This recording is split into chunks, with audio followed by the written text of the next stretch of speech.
ഇന്ന് നമുക്ക് സിമ്പിളായിട്ട് എളുപ്പത്തിലൊരു പുഡിംഗ് ഉണ്ടാക്കിയാലും, അതും റസ്ക് കൊണ്ട്. പനിയൊക്കെ വരുമ്പോൾ നമ്മൾ സ്ഥിരമായിട്ട് കഴിക്കുന്ന ഒരു സംഭവമാണല്ലോ റസ്ക്. അതേ റസ്ക്കാണ് കേട്ടോ. അപ്പോൾ സ്കിപ്പ് ചെയ്യാതെ ഫുള്ള് കാണണം. ഇഷ്ടപ്പെട്ട ഒന്ന് സബ്സ്ക്രൈബ് ചെയ്ത് സപ്പോർട്ട് ചെയ്യണേ. താമസിക്കുന്നില്ല, നേരെ വീഡിയോയിലേക്ക് പോകാം.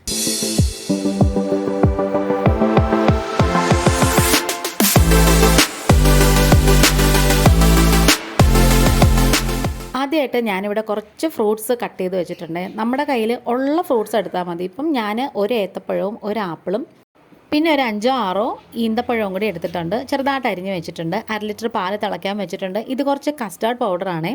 കുറച്ച് പാലിൽ മിക്സ് ചെയ്ത് വെച്ചേക്കുവാണ്. ഇനി മധുരത്തിന് ആവശ്യമുള്ള പഞ്ചസാര ചേർത്ത് കൊടുക്കാം. ഞാൻ കുറച്ചിട്ടാണ് പഞ്ചസാര ഇട്ടേക്കുന്നത്. നിങ്ങൾക്ക് പഞ്ചസാരയ്ക്ക് പകരം വേണമെങ്കിൽ കണ്ടൻസ്ഡ് മിൽക്ക് എടുക്കാം. അത് ഓരോരുത്തരുടെ ഇഷ്ടം പോലെ. ഇനി ഞാനിപ്പം ഒരു 5-6 പീസ് റസ്ക് എടുത്ത് വെച്ചിട്ടുണ്ട് കേട്ടോ. അത് നന്നായിട്ടൊന്ന് പൊടിച്ചെടുക്കണം. മിക്സിയുടെ ജാറൊക്കെ നന്നായിട്ട് ഉണങ്ങിയിരിക്കണം. ഇനി നമ്മൾ പാലൊക്കെ തിളച്ച് വന്നപ്പോൾ നമ്മൾ മിക്സ് ചെയ്ത് വെച്ചിട്ടുള്ള ആ കസ്റ്റാർഡ് പൗഡറിൻ്റെ കൂട്ട് നമുക്കിതിലേക്ക് ഒഴിച്ചു കൊടുക്കാം. ഇനി കട്ടാതെ നന്നായിട്ട് ഇങ്ങനെ ഒന്ന് മിക്സ് ചെയ്ത് ഇളക്കി കൊടുക്കണേ. വളരെ സിമ്പിളായിട്ട് ചെയ്യാം, വളരെ ഈസി ആയിട്ട് ചെയ്യാം, വളരെ എളുപ്പത്തിൽ ചെയ്യാം, എന്ത് വേണമെങ്കിലും പറയാം. ഇനിയുണ്ടല്ലോ, ഇതിനകത്തുനിന്ന് ഒരു 4-5 ടേബിൾ സ്പൂൺ ഞാനിതങ്ങ് മാറ്റിയെടുക്കുകയാണ്. എന്നിട്ട് ബാക്കിയുള്ള കൂട്ടിലേക്ക് ചൂടോടെ തന്നെ നമ്മൾ ആ കട്ട് ചെയ്ത് വെച്ചിട്ടുള്ള ഫ്രൂട്ട്സൊക്കെ ഇല്ല, അതൊക്കെ ഇട്ട് കൊടുക്കാം. നിങ്ങളുടെ കയ്യിൽ നട്ട്സൊക്കെ ഉണ്ടെങ്കിൽ അതെല്ലാം ചേർത്ത് കൊടുക്കാം. കശുവണ്ടിപ്പരിപ്പും ബദാമും പിന്നെ മറ്റേ മാതളമൊക്കെ ഇല്ലേ, അതൊക്കെ വേണമെങ്കിൽ എന്ത് വേണമെങ്കിലും ചേർത്ത് കൊടുക്കാമേ. ചെറുപഴം മാത്രമേ ഉള്ളെങ്കിൽ അതായാലും മതി. അപ്പോൾ അതേ നമ്മുടെ റസ്കൊക്കെ നന്നായിട്ട് പൊടിച്ചിട്ടുണ്ട്. ഇനി നമുക്കിതൊന്ന് അറേഞ്ച് ചെയ്ത് വെക്കാമേ.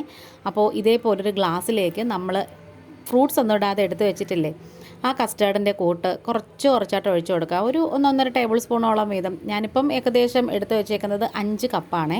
അതിലേക്ക് ഇട്ട് കൊടുത്തതിന് ശേഷം അടുത്ത ലെയറായിട്ട് നമ്മൾ റസ്ക് പൊടിച്ച് വെച്ചിട്ടുണ്ടായിരുന്നില്ലേ, അതും കൂടി ഇതിലേക്ക് അങ്ങോട്ട് കൊടുക്കണം. അപ്പം നമ്മൾ ആ കസ്റ്റാർഡ് കൂട്ടൊന്നും തണുത്തിട്ടൊന്നുമില്ല, നല്ല ചൂടായിട്ട് തന്നെ ഇരിക്കുവാണേ. അങ്ങനെ ഇതും എല്ലാം കൂടി നമ്മൾ എല്ലാ ഗ്ലാസ്സിലേക്കും അങ്ങിട്ട് കൊടുത്തിട്ടുണ്ട്. നല്ല ടേസ്റ്റായിട്ടുള്ളൊരു പുഡിംഗ് ആയിരുന്നു. അതിൻ്റെ മുകളിലത്തെ ലെയറായിട്ടാണ് നമ്മൾ കട്ട് ചെയ്ത് വെച്ചിട്ടുള്ള ആ ഫ്രൂട്ട്സിലേക്ക് കസ്റ്റാർഡ് പൗഡറൊക്കെ മിക്സ് ചെയ്ത് വെച്ചിട്ടില്ലേ, ആ കൂട്ടിട്ട് കൊടുക്കുന്നത്. അങ്ങനെ ഇതെല്ലാം കൂടി നല്ലോണം അങ്ങനെ ലെയറായിട്ട് വെച്ച് കൊടുത്തിട്ട് ജസ്റ്റ് ഇങ്ങനെ ഒന്ന് അമർത്തി കൊടുക്കണേ. പിന്നെ ഈ വീഡിയോ കണ്ടുകൊണ്ടിരിക്കുന്ന സമയത്ത് ചാനൽ ഇഷ്ടപ്പെടുകയാണെങ്കിൽ ഒന്ന് സബ്സ്ക്രൈബ് ചെയ്ത് സപ്പോർട്ട് ചെയ്യണം. ആദ്യമായിട്ട് കാണുന്ന കൂട്ടുകാർ ആരെങ്കിലും ഉണ്ടെങ്കിൽ ആ ബെല്ലൈക്കൺ ഒന്ന് എനേബിൾ ചെയ്യണേ. എന്നിട്ട് അതുപോലെ ഓൾ എന്ന ഓപ്ഷനും കൂടി കൊടുക്കണം. എങ്കിൽ മാത്രമേ ഞാനിടുന്ന വീഡിയോസൊക്കെ നോട്ടിഫിക്കേഷനായിട്ട് നിങ്ങൾക്ക് കിട്ടത്തുള്ളൂ. ആ സമയം കൊണ്ട് ഞാനിവിടെ കുറച്ച് വിപ്പിംഗ് ക്രീം ബീറ്റ് ചെയ്തിട്ട് വെച്ചിട്ടുണ്ടായിരുന്നു. അതും കൂടി അടുത്ത ലെയറായിട്ട് മുകളിലേക്ക് അങ്ങ് വെച്ച് കൊടുക്കുകയാണ്. എന്നിട്ട് ആ സ്പൂൺ കൊണ്ട് തന്നെ നമ്മൾ ജസ്റ്റ് ഇങ്ങനെ ഒന്ന് നിരത്തി കൊടുക്കണം. ഒന്ന് പതുക്കെ അമർത്തി നിരത്തണം. എങ്കിൽ മാത്രമേ ഫുള്ളും ആ ലെയറിൻ്റെ മുകളിൽ കറക്റ്റായിട്ട് കിട്ടത്തുള്ളൂ. ശരിക്കും പറഞ്ഞാലുണ്ടല്ലോ, ആഗസ്റ്റൊക്കെ വരുമ്പോഴത്തേക്ക് നമുക്ക് പെട്ടെന്ന് റെഡിയാക്കാൻ പറ്റിയൊരു പുഡിംഗ് എന്ന് പറയുന്നത് ഇതൊക്കെ തന്നെ. ചൈന ഗ്രാസൊക്കെ ആണെങ്കിൽ പോലും നമ്മളത് മെൽറ്റ് ചെയ്യണം, അതിൻ്റെ പരിപാടിയൊക്കെ ഇല്ലേ. ഇത് പെട്ടെന്ന് തന്നെ നമുക്ക് റെഡിയാക്കി എടുക്കാം. സിമ്പിളായിട്ടുള്ള ഡെക്കറേഷനാണ്. മുകളിൽ കുറച്ച് പിന്നെ മിൽക്കീസിൻ്റെ ബിസ്ക്കറ്റ് വെച്ച് കൊടുക്കുവാണ്. പിന്നെ ഓരോ ചെറിയും കൂടി വെച്ച് നമ്മളിത് തണുപ്പിക്കാനായിട്ട് ഫ്രിഡ്ജ് വെക്കുകയാണ്. അപ്പം ഈ 5 ഗ്ലാസ് മാത്രമല്ല, പിന്നെ ഒരു ബൗളിലും കൂടെ എനിക്ക് കിട്ടിയിട്ടുണ്ടായിരുന്നേ.